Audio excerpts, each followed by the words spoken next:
professor JP na área para explicar um pouquinho sobre os precursores do iluminismo e do pensamento liberal. O que são precursores, o que é o iluminismo, o que é o pensamento liberal, de forma bem sucinta, rápida, né? Voltado para os alunos aí do ensino fundamental 2, né? Especialmente. E sempre lembrando que é importante a gente ver outros vídeos, ver outros autores. Esse aqui é um dos temas na historiografia que tem muitos debates, então é muito difícil em um vídeo curto como esse eu conseguir apresentar tudo. Então a ideia aqui é apresentar fazer uma apresentação bem sucinta, um resumão mesmo, e lembrando que é importante sempre buscar outras fontes, em especial e principalmente na história e na historiografia. Então vamos lá, vem comigo, não me abandone. Os precursores do iluminismo e do pensamento liberal. Então aqui hoje nós vamos ver, vamos analisar, vamos compreender aonde surgem, né, as ideias iluministas, quais são as bases dessas ideias e quem são os principais autores. O iluminismo, por que recebe esse nome, né? Ele é um movimento filosófico e político também que acontece com mais força no século XVII, e eles recebem esse nome porque eles acreditam que o século XVII é o século das luzes, é o século então de uma transformação, o século em que conhecimento, ciência vence o oposto a isso, né?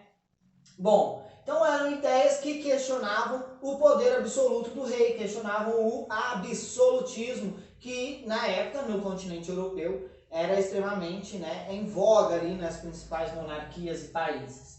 As bases lançadas para o movimento iluminista estavam nas revoluções inglesas do século XVII, que tem aqui no canalzinho um vídeo já falando sobre elas, e algumas dessas revoluções que a gente pode citar, né? A Revolução Gloriosa, que é já mais no final do século XVII, quando tem uma restauração da monarquia inglesa.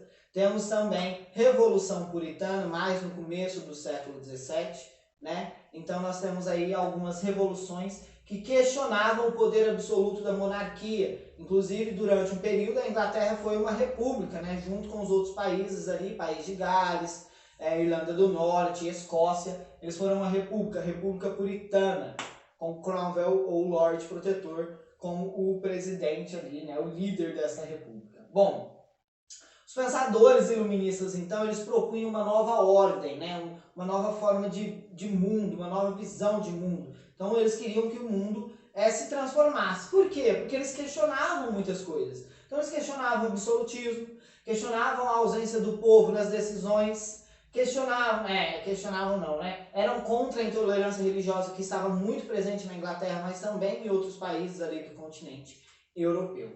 É importante nós pontuarmos que esses pensadores iluministas, grande parte deles, pertenciam à burguesia ali, né, dos países de origem. Então eles tinham uma condição econômica privilegiada, mas mesmo assim não era tão privilegiada quanto quem estava ali em volta do rei, né? Os que faziam parte do absolutismo em si.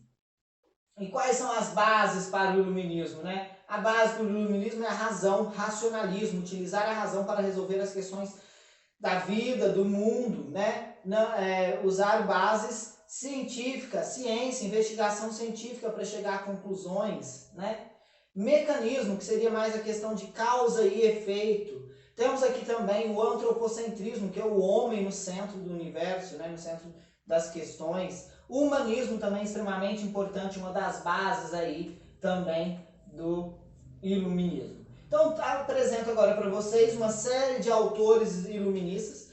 É importante a gente lembrar que esses autores têm diversas obras, e o que eu vou falar aqui deles assim, é um ponto ou outro, muito curto mesmo, mas que para compreender suas ideias é preciso aprofundar, é preciso conhecer outras obras, né? Porque às vezes aqui eu vou estar mencionando uma das obras, ainda vão ter outras obras que ele apresenta outras características. Bom, um dos primeiros a apresentar aí é o René Descartes, francês, que morreu em 1650, né?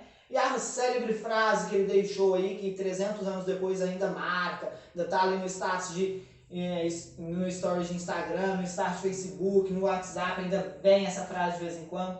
Lá naquele site Pensadores, né, também tem lá. Penso, logo existo. Foi o Descartes que deixou essa frase aí, né, sobre a necessidade do ser humano em racionalizar, em pensar, em problematizar.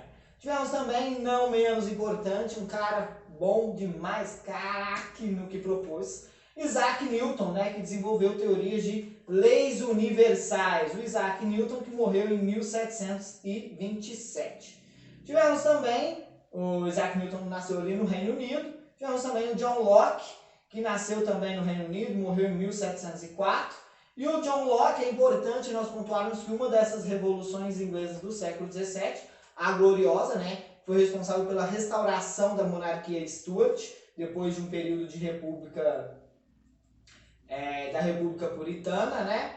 E a Revolução Gloriosa levou, já tinha ocorrido a restauração da monarquia Stuart, e aí quando Jaime II cai, né, eles tiram Jaime II e colocam Guilherme III, né, que era casado com a filha mais velha do Jaime II. Essa foi a Revolução Gloriosa e recebe esse nome por quê? Porque não teve derramamento de sangue, não teve grandes conflitos e levou ao poder então Guilherme III, né? John Locke então escreve livros, alguns livros justificando a Revolução Gloriosa, tentando explicá-la.